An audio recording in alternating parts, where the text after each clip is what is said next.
All right, welcome back to ABA exam review and the continuation of our RBT exam practice series, where we're going through another set of questions together and breaking them down. If you're new to the channel, welcome. If you're turning, welcome back. Please like and subscribe. Check out btexamreview.com for all of our study materials, including our combo pack. When you pass your exam, let us know so we can include you in the Sunday shout out. Work hard, study hard. Let's get going. A teacher uses the following system. A student receives one token after every 5 correct answers in reading. Once 10 tokens are earned, the student exchanges them for extra computer time. What schedule is in place for the students responding? So we're looking at the reinforcement schedule here, and specifically for the students responding. Now, with the RBT exam, you're going to want to know your basic schedules, ratio and interval schedules that are fixed or variable. Fixed means the requirement never changes. Variable means the requirement is based on an average. A ratio is based on responses. Interval is based on time. So if we have a system where a student receives one token after every 5 correct answers, what kind of schedule are we looking at? We're going to start with fixed or changing. In this case, every 5 correct answers, one token is given. There's no indication that this changes at all. It appears to be fixed. Now, all of our answer choices have fixed, so we move to ratio and interval. Ratio is based on responses. Interval is based on an amount of time. In this case, it's the 5 correct answers in reading, which are going to be responses. So if we look at A, a fixed ratio of 5, and that 5 represents 5 correct answers, this schedule is in place for the students responding.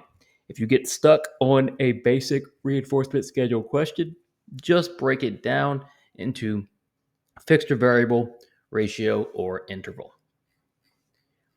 Tony observes that during dinner, a child frequently drops utensils on the floor. Each time, the sibling immediately picks up the utensils and returns them. The behavior increases when the sibling is present, but does not occur when the child eats alone. What might explain this? So you got to think a little harder about this. And we're looking at a situation where Tony sees that this child is dropping utensils. They see that when the child drops utensils, the sibling picks up the utensils and returns them. Now, the behavior increases when the sibling is present. Let's stop there. Why would this behavior increase when the sibling is present? Well, it's likely receiving reinforcement from this sibling, picking up the utensils and returning them. However, it does not occur when the child eats alone. Why? Well, if the sibling isn't there, or if nobody's there, nobody can pick up the utensils for the child. Therefore, there's not an SD present for reinforcement because the child is no longer receiving or will not be reinforced for dropping utensils when no one is there. So what explains this discrepancy? A, the behavior is automatically reinforced.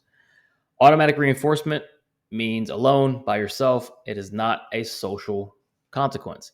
In this case, it is because this sibling is picking up utensils. B, the behavior receives socially mediated reinforcement. What's the difference between socially mediated and automatically? Socially mediated is when another person is involved with delivering the reinforcement. That's the case here. C, extinction is occurring when alone. For extinction to occur, reinforcement must be withheld. If the sibling is not there, the sibling can't put the behavior on extinction because the consequence is socially mediated. Not being there makes this now an alone situation where the only reinforcement might come from the sibling themselves. D, the behavior is socially mediated punishment. Well, the behavior increases, so this answer choice doesn't make much sense in the context of this question or other questions like this question. So what might explain this? The behavior receives socially mediated reinforcement. Craig is taught to identify pictures of dog using flashcards. At first, they only respond correctly when shown a golden retriever photo. When presented with the poodle, bulldog, or cartoon dog, they respond incorrectly. After systematic teaching across multiple examples, Craig responds dog across all breeds and drawings. What explains this development? So if you've been studying or you're upping your fluency, hopefully a question like this jumps out at you and your brain goes to just one idea. When we see that Greg is now responding dog, which we know he was taught to identify pictures of dogs, but now he's going across all breeds and drawings. If we're taking a skill that was learned and now that skill's happening in the presence of other stimuli, in other situations, in front of other people, what are we talking about? Well, it looks somewhat like generalization. So, what might explain the fact that Craig now responds dog across all breeds and drawings after systematic teaching across multiple examples? A, the emergence of stimulus discrimination followed by generalization. B, response differentiation, since new topographies are reinforced imitation of animal labels. DRO, since reinforcement is given when errors are absent. Now, what has Craig done? Well, Craig is now able to see dog or respond dog when shown a golden retriever photo and now other breeds and drawings. So Craig can discriminate between other stimuli that aren't dogs and now knows when to say dog. He's also generalized from breeds and drawings. So the emergence of stimulus discrimination followed by generalization. It's not B, response differentiation, since new topographies are reinforced. That's not necessarily what's occurring. Craig is responding dog, but only to dog pictures and drawings. C, imitation of animal labels.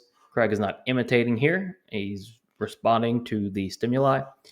D, DRO. Well, it's not a differential reinforcement question, so it's not going to be DRO. The answer here is A, the emergence of stimulus discrimination followed by generalization. During group work, a client frequently puts their head down and refuses to answer questions. Each time, the client is allowed to take a break in the hallway. After a month, the client now puts their head down at the start of every group activity. As the technician, what is the most accurate way to record and communicate what's happening? So let's think about this, right? We have a situation where this client puts their head down and refuses to answer questions. Now, if you've been there, it can be frustrating. Each time the client is then given a break in the hallway. Now the client puts the head down at the start of every group activity. Why? What would you record or what will you communicate about what's happening? A, record the breaks as positive reinforcement since the client enjoys them. Well, the break is getting out of the hallway. So he's technically being negative reinforced because he is getting sent out into the hallway. He's being removed.